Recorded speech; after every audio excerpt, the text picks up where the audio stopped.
morning, friends. Stephen Ben-Nun. You are watching Israeli News Live on our Patreon channel. Today is March the 31st, and my sincere apologies. We were going to do one every single day. I ended up having to travel on the 30th, got in late. But I was preparing the entire time, too, as I traveled, listening to different passages from the New Testament. And I got into the book of Romans, and when I did, I discovered the most astounding revelation. And I have to say, hands down, it is the greatest revelation from the New Testament, Paul's writings, that I have ever gotten in my life. And I'm going to tell you something right now. It's going to require you to read between the lines, but I'm going to give you enough information where you can figure this out. You're not going to be the same afterwards. And now I know why there's such an attack on Paul. People have no clue what Paul really is writing in the first place. So those of you that might be listening that you're kind of a Paul hater as it is, you shouldn't be. What you're about to find out in just a few minutes so resonates with what Jesus has already said, what Jesus was trying to get across to us. But you got to remember, even Jesus himself said he spoke in parables. He said to his apostles, it's given to you to know the mysteries of the kingdom of God, but to the rest I speak in parables. So what you're about to discover is a little bit of that deeper understanding. And I'll tell you right now, you never go into such amazing revelations without a battle that hits you before it happens. And I have definitely been in a spiritual warfare before this ever even come to this particular point here.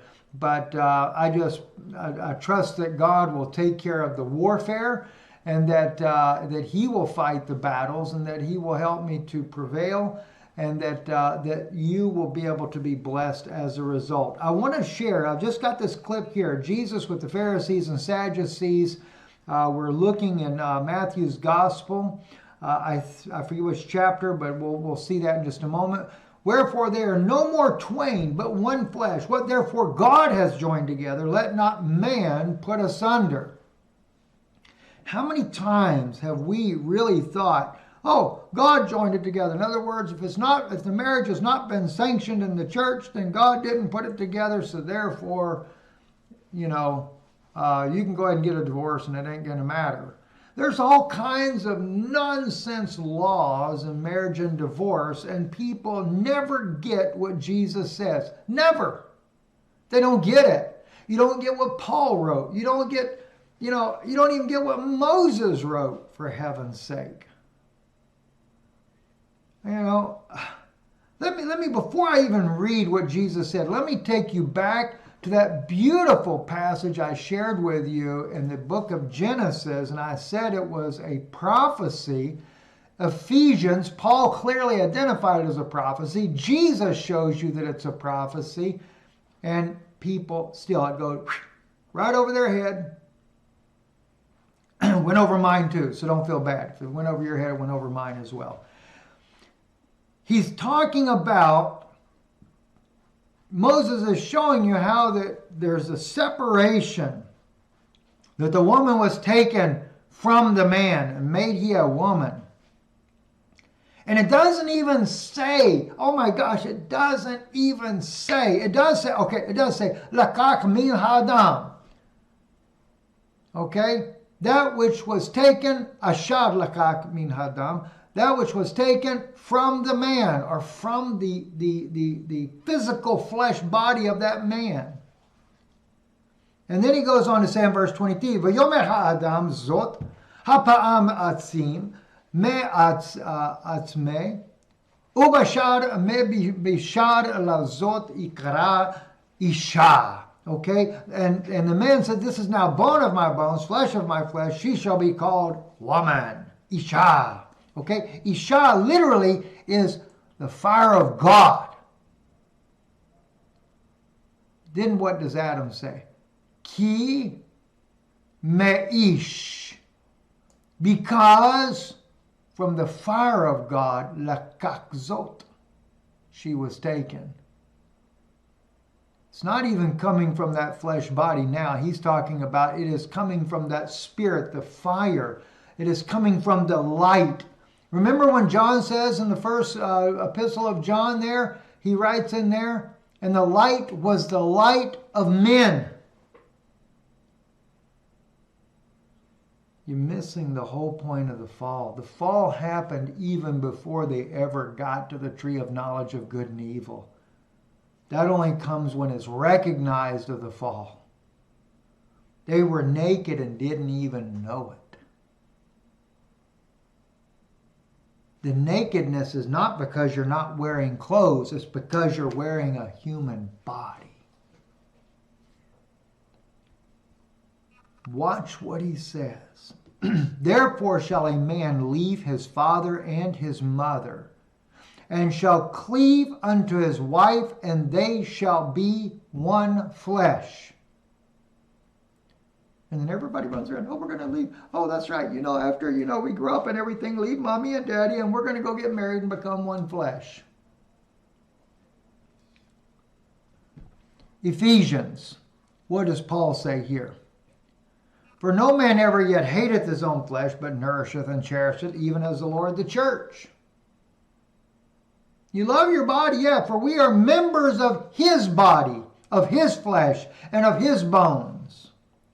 For this cause shall a man leave his father and his mother, and shall be joined unto his wife, and they two shall be one flesh. This is a great mystery. But I speak concerning Christ and the church. We think of it, and there is marriage is a sacred union in the flesh that is a type of the true union which is in the spirit. Why would it be then that they're separated in Genesis and now suddenly we're seeing a prophecy that they're going to become one again? And when you receive the Holy Spirit, if you truly receive the Holy Spirit, you have become one with Christ.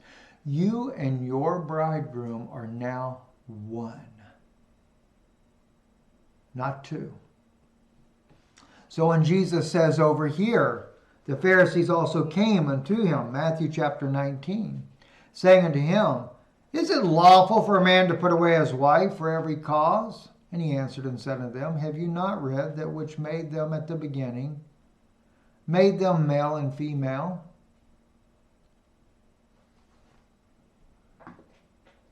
I want you to really notice what Jesus just said here. Have you not read that he... Pause for a moment, let that soak for a minute. Which made them at the beginning, made them male and female.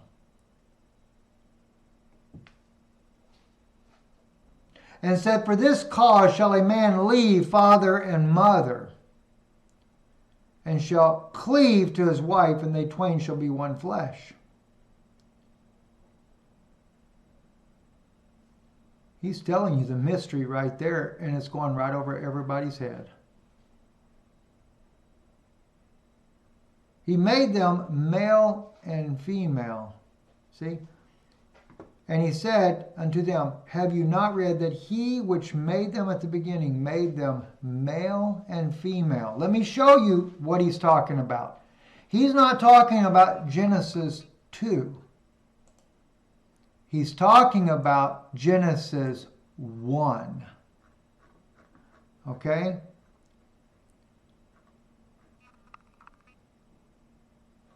I love this right here. By the way, a little side note. Let the water swarm with swarms of living creatures, and let fowl fly above the earth and upon the firmament of heaven, right?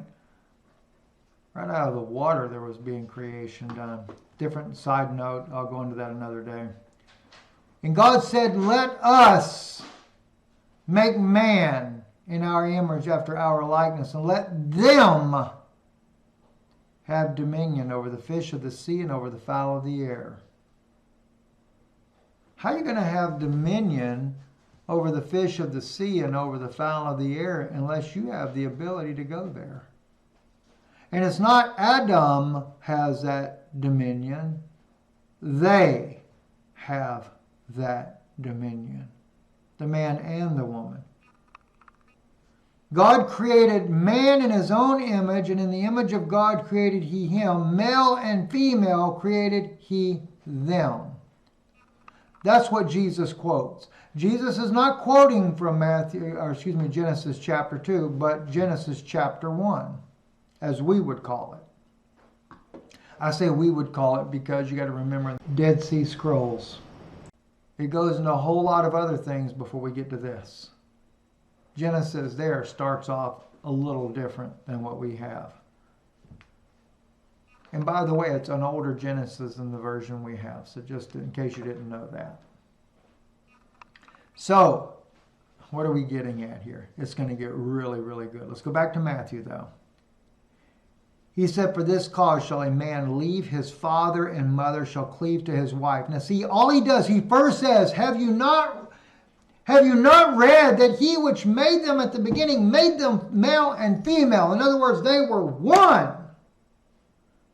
He said, and for this cause shall man leave his father and mother. He quotes from Genesis 2. He skips over the separation. He shows how they were one. He skips over the separation. He goes to that very prophecy, and he says, and shall a man leave his father and his mother and cleave to his wife, and they twain shall be one flesh. He shows the original creation, and then he shows you that the redemption is to bring you back one together. Wherefore, they are no more twain, but one flesh. Then he says, what therefore God hath joined together, let not man put asunder. You got nothing to do with your marriage and divorce ideas. I know you think it does, but it doesn't. Now I want to take you to Romans. I don't know if I should go to Romans first or Matthew first. Maybe I should go to Luke and Matthew first, and we're going to go to Romans. Romans is going to be the highlight. You're going to see Romans like you ain't never seen Romans in your life. In Luke's Gospel, the 11th chapter, let's start with verse 50. We'll go right down to 53. 53 is what we want to focus on. That the blood of all the prophets which was shed from the foundation of the world may be required of this generation. How in God's name can Jesus put the blood on a generation that happened thousands of years before that time?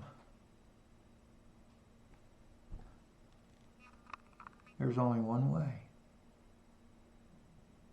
Only one way. I spoke about that a little while back. I quoted you a couple of passages, one from the New Testament, one from the Old Testament. And if you remember, it looked like, the way it was reading, is it's in the present tense. Those that were then were now, and those that were now were then. You think about it. I don't have that in front of me to go back to it. If I did, I'd share it again. From the blood of Abel unto the blood of Zachariah, which perished between the altar and the temple, verily I say unto you, it shall be required of this generation. He can't require it without a reason. Woe unto you, lawyers, for you have taken away the keys of knowledge. You enter not yourselves, and them that were entering, you hindered. You hindered. Boy, that can open up a can of worms. Think about, let me just kind of drop it to where maybe it comes a little bit more clear, right? Who sinned, Lord, that he was born blind? This man? Or was it mama and daddy that did it? Who sinned? This man? He's born blind? Think about it. He's born blind? Or his parents? Jesus says neither. Woe unto you lawyers, for you have taken away the key of knowledge. You entered not in yourselves, and them that were entering you hindered. That verse there lies right there with the born blind who sinned, if you really want to think about it. And as he said these things unto them, the scribes and the Pharisees began to urge him vehemently and to provoke him to speak many things. Okay, Matthew. Woe unto you, scribes and Pharisees, hypocrites, for you shut up the kingdom of heaven against men. For you neither go in yourselves, neither suffer ye them that are entering to go in. By the way, Matthew 23, if you go down further, right? I love the green one too, right? Woe unto you, scribes and Pharisees, hypocrites, for you compass sea and land to make one proselyte, and when he is made, you make him twofold more child of hell than yourselves. So all of those of you that are falling into that Noahide group, there you go. The blind lead the blind, they both fall in the ditch. Pharisees and as well as Revelation, the Laodicean church is blind, naked, miserable, wretched, and doesn't even know. You don't even know you're naked. You don't even know what nakedness is. He goes on, you fools and blind, right? By the way, I'm going to come back to gold of the temple and get into that one day too. That was one that I just caught recently. You get down there, it was just what I wanted to share to make sure you knew. What does he say? You serpents, you generation of vipers, how can you escape the damnation of hell? That's the reason why it's a generational thing, just for your knowledge. And by the way, also, let me just share with you.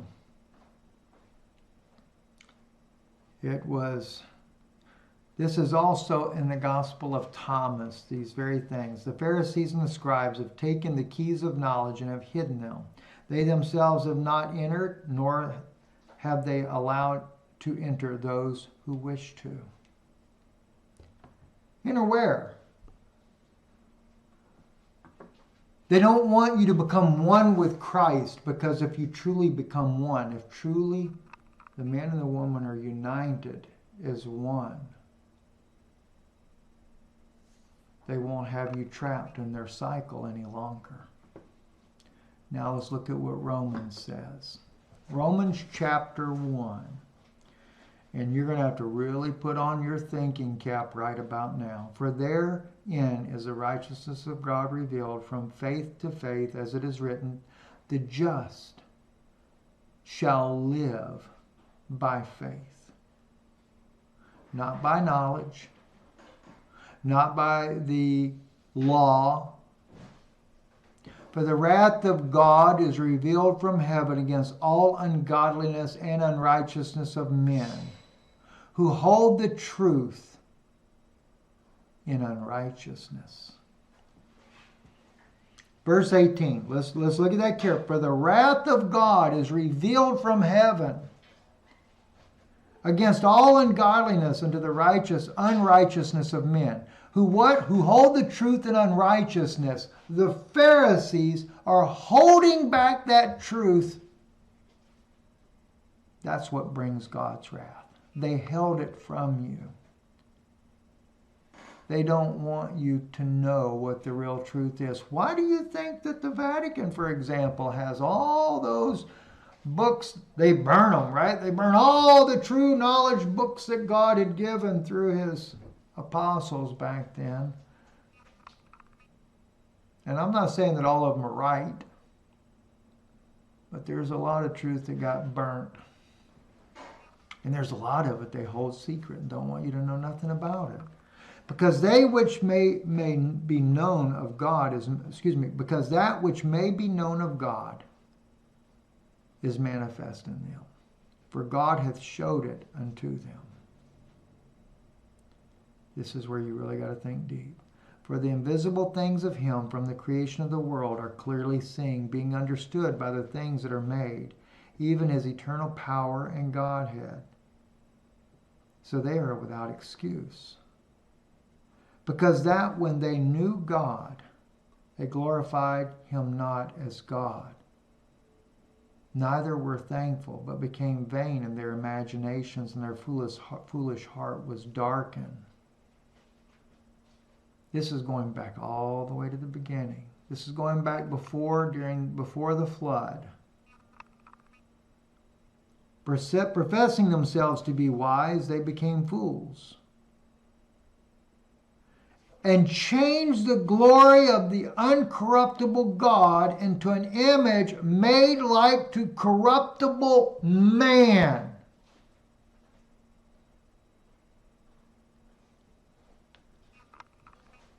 I didn't even read the part about the birds, four-footed beasts, and creeping things yet, for one reason. I wanted that to soak in for you. And change the glory of uncorruptible God into an image made like to corruptible man. This is where, as Jesus said, I speak to you in parables. It's given for some to know, but not to all. But I want to try to help you. And even then, I know that God is not going to just allow it to be, as he said to James when he gave him his secret book, he said, only to those that you know that you are close to you, right? I'm going to help you to figure this out, though. And change the glory of the uncorruptible God into an image made like to corruptible man. What happened to Adam and Eve after they ate of the tree of knowledge of good and evil? The first thing that happened, they realized they were naked.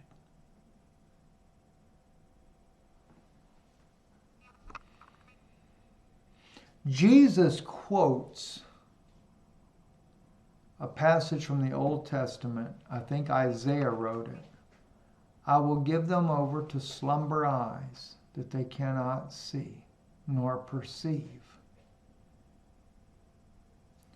That may be in the Gospel of Thomas. I don't remember for sure which one, but he actually quotes that to them. And if you begin to do a little research, you will begin to understand why he says that he shall leave his father. Now notice, I want you to, let's look at Genesis one more time. It's very important on this one right here, right? Does it say anything about a daughter shall leave her father and mother? Therefore shall a man leave his father and his mother, and shall cleave unto his wife, and they shall be one flesh. I want you to think about this. I want to show you biblically how it's done in the reverse.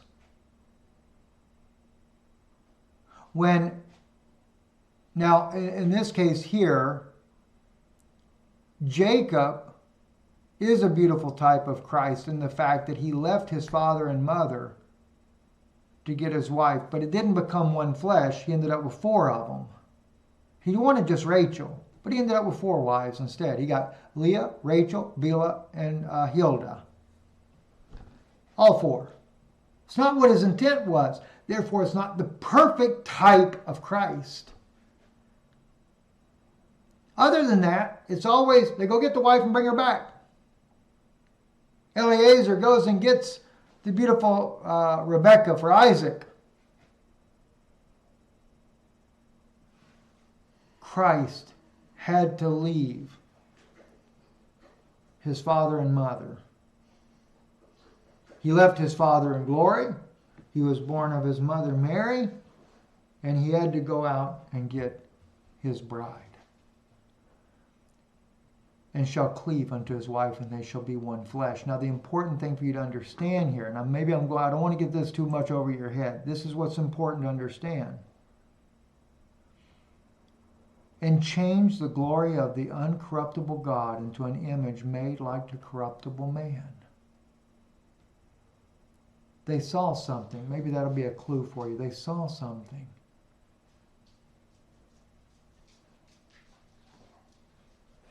I'm going to have to leave that alone for now. I'm going to find a way to teach people that really need to know the deeper things. Wherefore God also gave them up to uncleanliness through the lust of their own hearts, to dishonor their own bodies between themselves.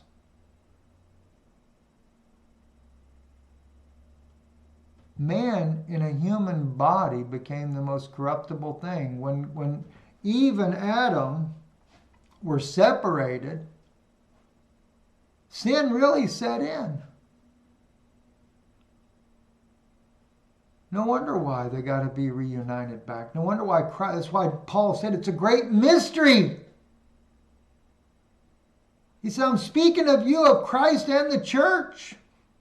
And he quotes that scripture. It's not about you get married and I thank God for true marriages where they really are truly one and they don't go and have all these adulterous affairs or run around and cheat on their wife or wife cheat on her husband. But that's just carnal flesh. That's what happens because you are in this body of flesh. That's what he says here. Wherefore God also gave them up to uncleanness through the lust of their own hearts, to dishonor their own bodies between themselves, who changed the truth of God into a lie, and worshiped and served the creature more than the Creator. That's all because of the fall, who is blessed forever. When Adam and Eve were one, they were truly in that right unity. But then something happened.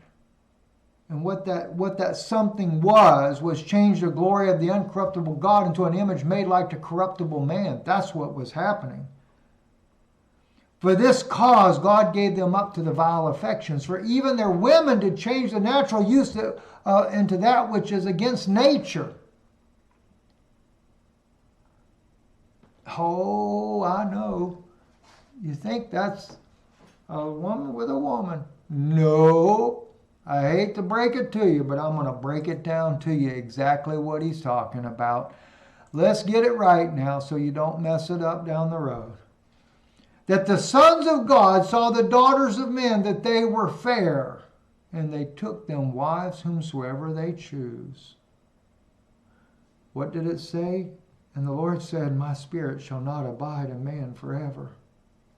For that he also is flesh, and therefore shall his days be 120 years. Now that doesn't mean you're only going to live to 120 years old. He was prophesying of how long before the destruction was going to come on humanity, and it was 120 years, by the way. So if you want to live to 160, go right ahead. Abraham did, 165 I believe it was.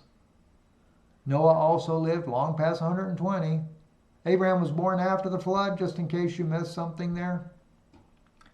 The Nephilim were in the earth in those days. By the way, they say the Nephilim was in the earth in those days. It doesn't say that in Hebrew. It says, they put the vowel in there like idiots. Hanephalim. The fallen ones were in the earth in those days.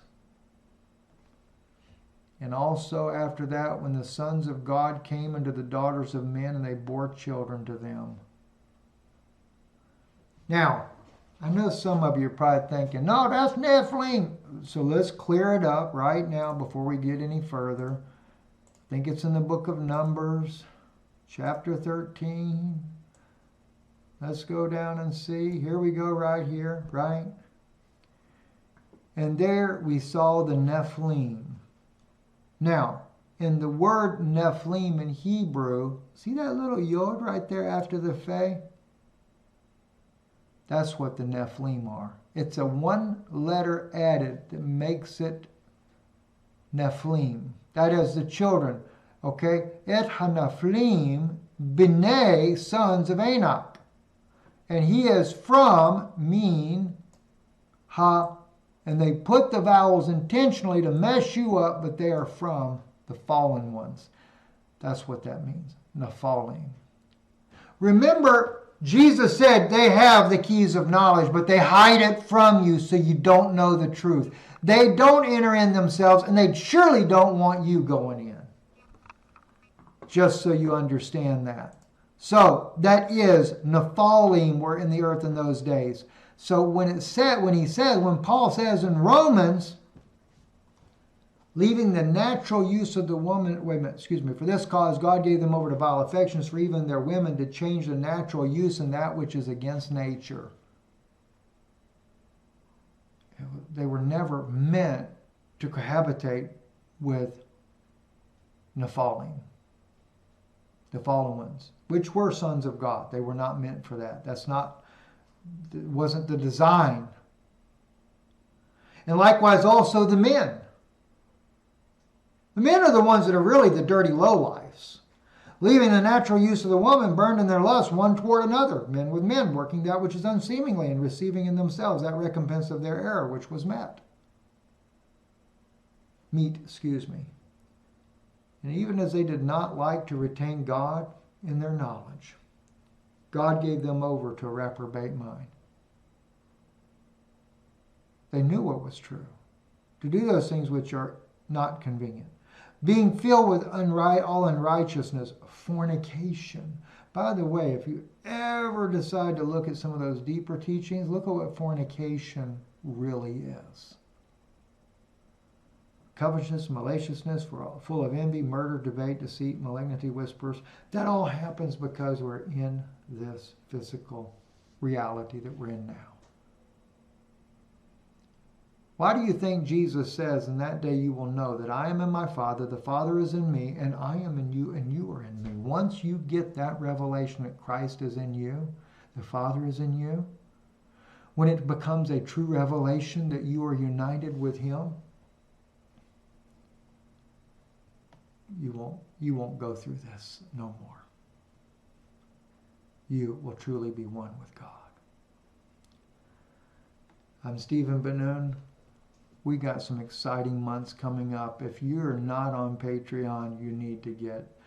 And I created that not intentionally at the time when I made this new tier on Patreon. This will be available to all my patrons.